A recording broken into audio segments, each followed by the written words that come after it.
It seems crazy to think about, but one of the large risks in retirement is having a long and healthy life. When we think about retirement risk, we often think about investment risk, so the chance of our portfolio dropping and perhaps leading to us running out of money in retirement.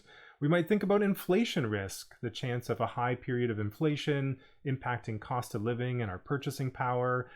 But we don't often think about longevity risk, but longevity risk can be just as big a risk in retirement. Now, longevity risk, we often think about average life expectancy, but there's a couple problems with average life expectancy. And the first one is, if you're thinking about financial planning, you're probably in fairly good financial health. And if you're in good financial health, chances are you have good mental health, you have good physical health. And if those are true, then very likely you have a longer life expectancy than the average. So if you have good financial health, good mental health, good physical health, then the average life expectancy might be too low. Now, the other problem with the average life expectancy is, well, it's average. So chances are that half of us are going to live longer than the average. And that means that average life expectancy is not a great way to build a retirement plan. And in fact, the Financial Planning Standards Council, they come out with guidelines every year. And what they say is that for a couple who is 60, there's a good chance that one partner will reach their early 90s. So a 25% chance that one of those partners would reach their early 90s. And there's a 10% chance that one partner in that couple is going to reach their late 90s. And so when we think about life expectancy, we need to plan for a fairly long retirement period. So we can't plan for 30 years or 40 years. We need to plan, if you're retiring in your late 50s or early 60s, we need to plan for a 40-year plus year retirement period. Now, my name is Owen. I'm an advice-only financial planner, a CFP, and I'm the founder of PlanEasy.ca. And what we do is we help clients create advice-only financial plans entirely online through our financial planning platform. Now, when we think about longevity risk, there are a couple ways to reduce longevity risk. And in this video, we're going to talk about the 5 different ways that you could reduce your longevity risk. Now, there are 5 important ways that we can reduce longevity risk. And the first one is that we can aim for a lower safe withdrawal rate.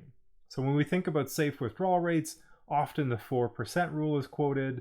The 4% rule was built using a 30-year retirement period. So if we're planning for a longer retirement period of 35 or 40 plus years, then we might want to think about aiming for a lower safe withdrawal rate. It could be 3.5%, 3 1/3, or 3% or lower. With a lower safe withdrawal rate, we have a better chance of having a long and healthy retirement and avoiding longevity risk. Now, the second way is that we can delay CPP until age 70. So one of the benefits of delaying CPP is that it gets larger the longer that you delay. We can also spend down our investment assets in our 60s.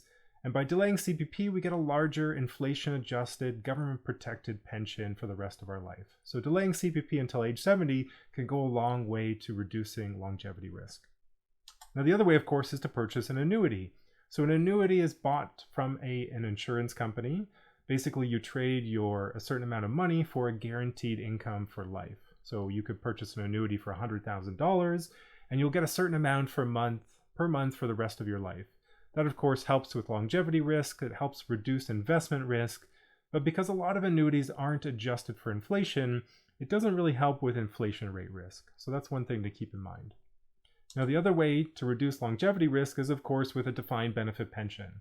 So if you're lucky enough to have a defined benefit pension, especially one with inflation adjustment, then that goes a long way to also reducing longevity risk. Now, the last one is just a little bit of spending flexibility.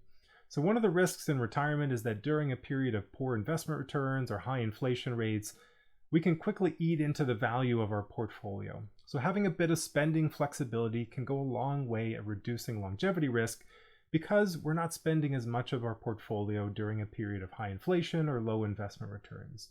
So reducing discretionary spending for a period of a couple years can go a long way to reducing that sort of longevity risk as well. Now, thank you for watching. We're coming out with a new video every week. Please like and subscribe. And again, thank you for watching.